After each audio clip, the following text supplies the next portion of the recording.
அன்பர்களே, இந்த பதிவில் நாம் தமிழர்கள் மறந்துவிட்ட தமிழ் புத்தாண்டு சித்திரை கைநீட்டம் என்பது பற்றி பார்ப்போம்.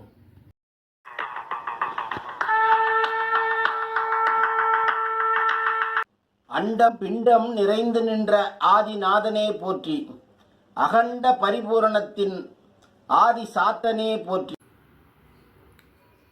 தமிழர்களின் பண்பாடு உலகம் முழுவதும் பரவி கிடக்கிறது. தமிழர்கள் தொழில் ரீதியாகவோ வேலை தொடர்பாகவோ உலகம் முழுவதும் பரவி வாழ்ந்தாலும் அவர்களது தாயகம் இந்தியாவின் தெற்கேயும் இலங்கையின் வடக்கேயும் அமைந்துள்ள தமிழகமும் தமிழ் ஈழமும் தான். தமிழர்களின் வரலாறு என்பது மிக நீண்ட நெடியது. அதில் சித்திரை முதல் நாள் தமிழ் புத்தாண்டு தவிர்க்க முடியாதது. அந்நாளில் இடம்பெறும் பல்வேறு நிகழ்வுகளில் கைநீட்டம் பெறுதல் என்பது ஒரு முக்கிய நிகழ்வு. இன்றும் இந்நிகழ்வு இங்கொன்றும் அங்கொன்றுமாக தொடர்ந்து கொண்டுதான் இருக்கிறது.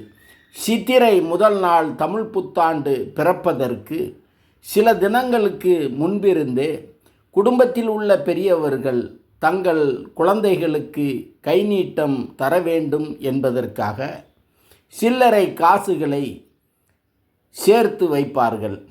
தமிழ் புத்தாண்டு நாளில் குழந்தைகளின் கையில் அந்த காசை கொடுத்து அவர்களுக்கு ஆசி வழங்குவார்கள்.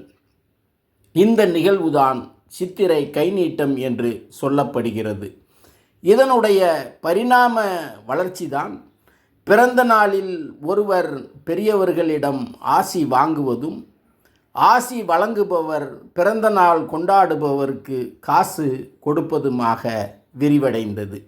இவ்வாறு சித்திரை முதல் நாளில் கைநீட்டம் பெறுவதும், தை முதல் நாளில் பொங்கல் படி கொடுப்பதும் தமிழர் மரபு.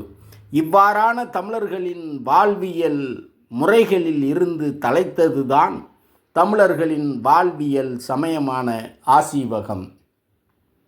நமது தமிழர்களில் வியாபாரிகளாக உள்ளவர்கள் ஒவ்வொரு நாளும் தங்களது முதல் வியாபாரம் நன்றாக பேரம் பேசாமல் ராசியான கையால் நடந்துவிட்டால் அன்றைய நாள் வியாபாரம் முழுவதும் நல்ல முறையில் நடைபெறும் என்பது நம்பிக்கை.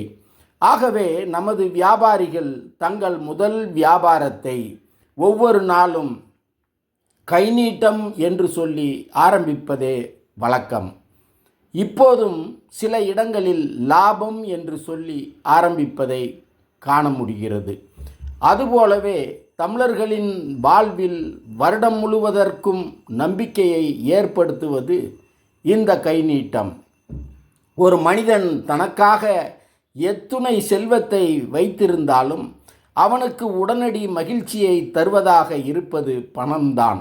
எனவேதான் அந்த காலம் முதல் இந்த காலம் வரை நமது தமிழ் முன்னோர்கள் சித்திரை முதல் நாள் தமிழ் புத்தாண்டின் துவக்கத்திலேயே காசை கொடுத்து ஆசி வழங்கி மனமகிழ்ச்சி ஏற்படுத்தி பழக்கப்படுத்தி வருகிறார்கள்.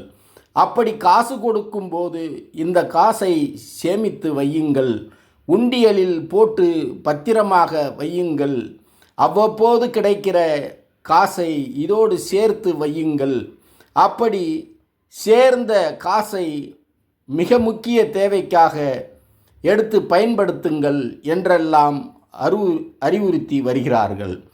இந்த கைநீட்டம் கொடுக்கும் தமிழர்களின் பழக்கம் வெறும் காசு கொடுக்கும் பழக்கம் மட்டும் அல்ல. இதன் மூலம் சிறு சேமிப்பின் அவசியத்தை, பிறருக்கு கொடுக்க வேண்டும் என்ற ஈகை குணத்தை, பெரியோர்களை மதிக்க வேண்டும் என்பதை, ஆசி பெறுதலின் அவசியத்தை நமக்கு உணர்த்திய பொன்னான நாள்தான் சித்திரை முதல் நாள் தமிழ் புத்தாண்டு எனும் இச்செய்திகளோடு மீண்டும் ஒரு பதிவில் சந்திப்போம். நன்றி.